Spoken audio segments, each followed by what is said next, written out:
अमेरिकी राष्ट्रपति Donald Trump ने H-1B वीज़ा फीस को बढ़ा करके भारतीय टैलेंट को बड़ा झटका दिया है। अब अमेरिका के लिए H-1B वीज़ा का आवेदन करने पर $1 लाख की भारी भरकम फीस चुकानी होगी। आशंका यह है कि ट्रंप के इस फैसले से 1 लाख कुशल भारतीय कामगार प्रभावित हो सकते हैं और इसमें विज्ञान, इंजीनियरिंग, टेक्नोलॉजी और गणित के क्षेत्र में काम करने वालों की संख्या सबसे ज़्यादा है जो प्रभावित होने की आशंका है। पिछले साल 80,000 से ज़्यादा भारतीयों ने H-1B वीज़ा के लिए नए आवेदन जमा किए थे। ये वीज़ा दूसरे देश के नागरिकों के लिए अमेरिका में विशिष्ट व्यवसायों में रोजगार हासिल करने का एक जरिया है। ट्रंप के H-1B वीज़ा की फीस में बढ़ोतरी ने अब कई देशों को फायदा उठाने का भी मौका दे दिया है और इन देशों ने भारत के प्रतिभावान लोगों के स्वागत के लिए पलक पावड़े बिछा दिए हैं और इसके लिए उन देशों ने विशेष वीज़ा नीतियों को भी लागू करने के संकेत दे दिए हैं। इससे भारतीय स्किल वर्कफोर्स के लिए कई नए रास्ते खुलेंगे और लोगों को किसी एक देश पर निर्भर नहीं रहना पड़ेगा और इसका असर अमेरिकी कंपनियों पर सीधे पड़ेगा जो स्किल को आउटसोर्स करके अमेरिका में सबसे ज़्यादा काम करवाते हैं। कनाडा नई वीज़ा नीति से अब स्किल वर्कफोर्स को अपने देश में आकर्षित करने वालों में आगे दिखाई दे रहा है। कई और देश हैं, कनाडा, जर्मनी, ब्रिटेन, दक्षिण कोरिया और चीन भी इसमें शामिल हैं। हाल ही में कनाडा के प्रधानमंत्री मार्क कार्नी ने कहा कि उनका देश बहुत जल्द विदेशी कर्मचारियों को प्रवेश देने के कुछ प्रस्तावों की घोषणा भी करेगा।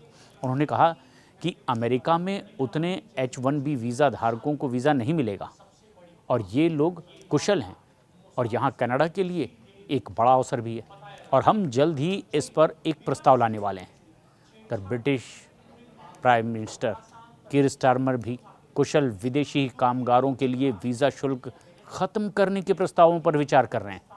फाइनेंशियल टाइम्स की एक रिपोर्ट आई है जिसमें बताया गया कि ब्रिटिश वित्त मंत्रालय इस पर गहनता से विचार विमर्श कर रहे हैं। चर्चा शुरू हो चुकी है। स्टारमर का वैश्विक प्रतिभा कार्यबल आर्थिक विकास को गति देने के लिए शिक्षाविदों और तकनीकी विशेषज्ञों सहित शीर्ष वैश्विक वैज्ञानिकों को ब्रिटेन में आकर्षित करने के विचारों पर काम कर रहा है और इनमें एक विकल्प शीर्ष पेशेवरों के लिए भी सभी वीज़ा शुल्क को ख़त्म कर देने का प्रस्ताव है। उधर भारत में जर्मनी राजदूत फिलिप एकरमैन ने भी कुशल भारतीय कामगारों को खुला निमंत्रण दे दिया है। उन्होंने यूरोप की सबसे बड़ी अर्थव्यवस्था जर्मनी को अमेरिका के एक स्थिर और लाभदायक विकल्प के रूप में पेश कर दिया है। एकरमैन ने सितंबर के अंत में ही एक्स पर पोस्ट किया, सभी उच्च कुशल भारतीयों से मेरा आह्वान है, जर्मनी अपने स्थिर प्रवासन नीतियों और IT मैनेजमेंट, विज्ञान और तकनीक में भारतीयों के लिए बेहतरीन रोजगार के अवसरों के साथ विशिष्ट स्थान भी रखता है और एक अनुमान के मुताबिक जर्मन अर्थव्यवस्था को 2040 तक सालाना लगभग 2,88,000 प्रवासियों की ज़रूरत भी होगी। और चीन की तरफ से अगर देखें तो चीन ने भी गणित, तकनीक, विज्ञान और इंजीनियरिंग के क्षेत्र में कुशल श्रमिकों को आकर्षित करने के उद्देश्य से नए के वीज़ा की घोषणा की है। के वीज़ा चीन की कैबिनेट स्टेट काउंसिल के मंजूरी मिलने के बाद 1 अक्टूबर से ही प्रभावी भी हो गया। चीनी विदेश मंत्रालय के प्रवक्ता गुआ जियाकोव ने ये बात साफ तौर पर कह दी 30 सितंबर को ही, कहा कि वीज़ा का मकसद चीन और दूसरे देशों के स्टेम प्रतिभाओं के बीच में आदान प्रदान और सहयोग को बढ़ावा देना है। हालांकि ये साफ नहीं किया गया कि के वीज़ा पर कोई सीमा होगी या नहीं होगी।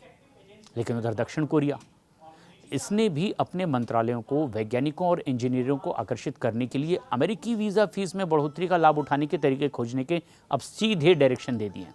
हालांकि अभी तक की बहुत डिटेल जानकारी उनकी ओर से साझा नहीं की गई, लेकिन माना यह जा रहा है कि कोरिया अभी अगले साल के बजट में इसी तरीके से कृत्रिम बुद्धिमत्ता यानी कि AI और प्रौद्योगिकी आधारित अर्थव्यवस्था को बढ़ावा देने के लिए कुछ नया डिज़ाइन करने जा रहा है और कई क्षेत्रों से जुड़ी हुई पहलों पर ध्यान भी आकर्षित करने की योजना उस देश ने बना ली है। यानी मौके अब सिर्फ अमेरिका में नहीं, कई और देशों में, और ये देश भी उसे एक बड़े मौके के तौर पर देख रहे हैं।